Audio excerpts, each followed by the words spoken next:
গাড়ির ভিতরে গাইতে পারলে আসছে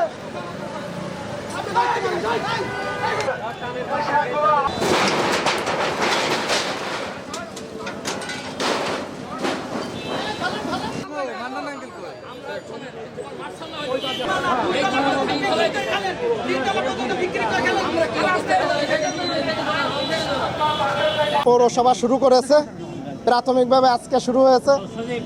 আমরা উপজেলা থেকে এবং জেলা প্রশাসক স্যারের নির্দেশনা অনুযায়ী এসিল্যান্ড আছে এবং আমি আছে, আমরা ম্যাজিস্ট্রিয়াল সহযোগিতা দিয়ে যাচ্ছি পৌরসভা তাদের ফুটপাত ক্লিয়ার করতেছে প্রাথমিকভাবে। আজকে শুরু হয়েছে, এটা নিয়মিত বিরতিতে চলতে থাকবে, এটা অব্যাহত থাকবে।